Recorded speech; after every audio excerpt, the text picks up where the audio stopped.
How exciting can gaming headphones get? Oh my god, you see? Throw it slightly lighter. How exciting can gaming headphones get? Logitech seems to have added some spice to the game with a G433.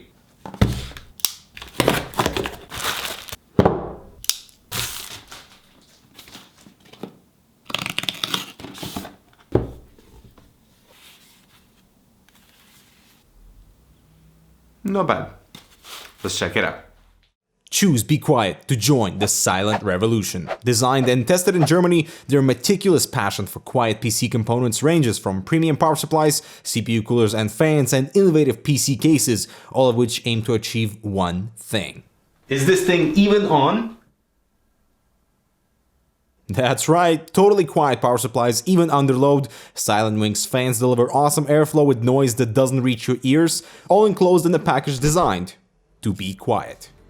So the G433 comes in at a very appealing price point at $99, which for a surround sound headset in this very crowded market space is pretty good. And Logitech is trying to impress us from all the angles, and one of the most notable changes here is the fabric cover on the headset that is available in red, blue camo, and this boring black. And I think it's a very good approach to cover up the crappy feeling plastic, so it's a good way to introduce a good feeling headset. Because our perception of quality is usually derived from handling a product and feeling it and how it sounds, is there any creaking plastic, because the quality on the G233 was terrible because of the plastic. So have they succeeded with the G433? Well, the size adjustment is good, it doesn't crack, and it certainly looks good, but it still feels like a bathing suit material. It's very harsh, it doesn't have the softness that I expect, and unfortunately the ear cups feel the same.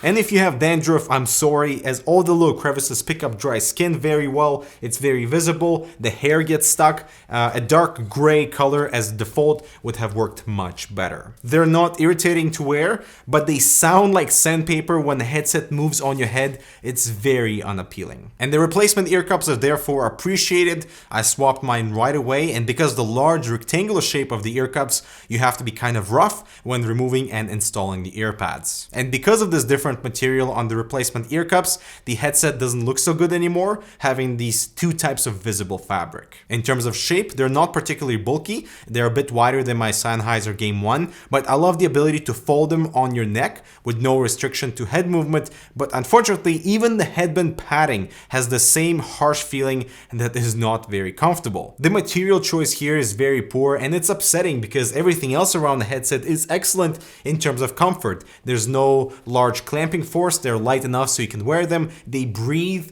and so the actual ear cup size is large enough so there's no clamping force. Even if you have large ears, they expand. So all those elements are excellent, but why do you go with such subpar and just terrible padding? I don't understand. But hey, you are paying for something, and packaging here is incredible. So we got dual layered box, fantastic print job, but who is this guy? Plus the hidden keep playing slogan. Yeah, I appreciate it, but it's way over the top, and you could have easily shaved off a lot of the cost from the packaging and invest those resources into things that matter on the headset. When will they learn? Quality products first before quality packaging, please. But we do get plenty of accessories, so there's a carry pouch that is good to store extra cables, an extra set of ear pads that I mentioned earlier, then a removable microphone that is flexible, and there's only one way to insert it into the headset, so that's good. And if it's not populated, the input jack seems kind of lonely and exposed.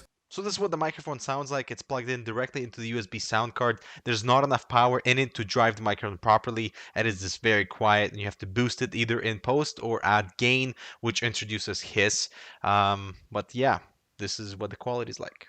Then there's the main USB sound card for surround sound audio. There are no LED indicators here. It's very simple plug and play and controlled through the gaming Logitech software. Then we have the main PC cable with a mic mute function and volume control, plus a shirt clip, all of which feel excellent. So nice feedback on the button, and the firm volume wheel, plus different ends so you cannot confuse what plugs in where. Then there's the mobile cable with a mic built in and a multifunction button. And finally, mic/headphone jack splitter for the PC. If you you want to plug this into your sound card. So I do appreciate the very modular nature of the G433 with all the possible cables that you would need, but I feel there is your compromise. In order to meet that $99 price point with good packaging and good accessories, they have to cheap out on some things like very important padding on a headset, come on Logitech, and also a subpar USB DAC that has very low volume mic output. And the only thing left to cover is the audio. I was pretty satisfied. For $99 you get a clean, detailed, and a powerful signal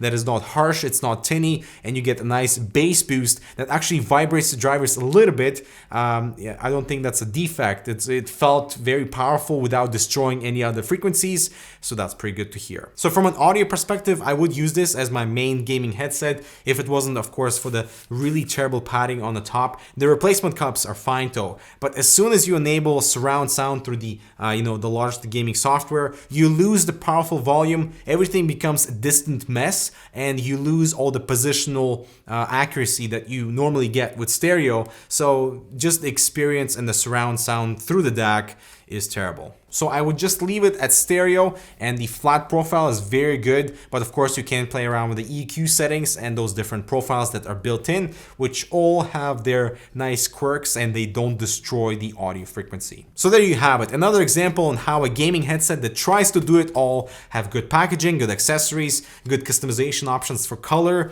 as in terms of the frame design, comfort level is good, but there's so many things that are wrong. Starting with the material on the padding, it's not comfortable. I would gladly ditch all that fancy packaging for nice velour pads that you see on, other quality headsets, or maybe even like give me a pleather headband that doesn't feel like sandpaper on my skin, please. But when it comes to the USB DAC, in stereo mode, it's excellent with different EQ profiles, but in surround sound mode, which is what you're trying to sell us with this headset, it's not a good experience. The powerful volume is not there and the detail is not there. And that's unfortunate because we've heard good surround sound from Logitech in the past with their G633. So, these compromises here just really downgrade the whole experience with a $99 price point that is so appealing, but all these little drawbacks that kind of chip away at the value, and it makes me difficult to recommend the G433. And so my final remark for Logitech would be to focus on good padding in their next revision of the headset,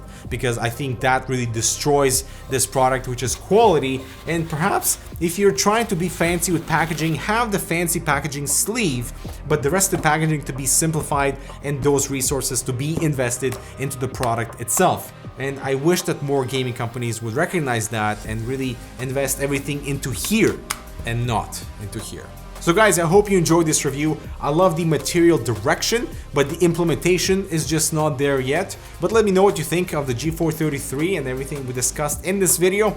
I'm Dmitry with Canucks. Make sure to subscribe for more similar content, and we'll see you in the next video.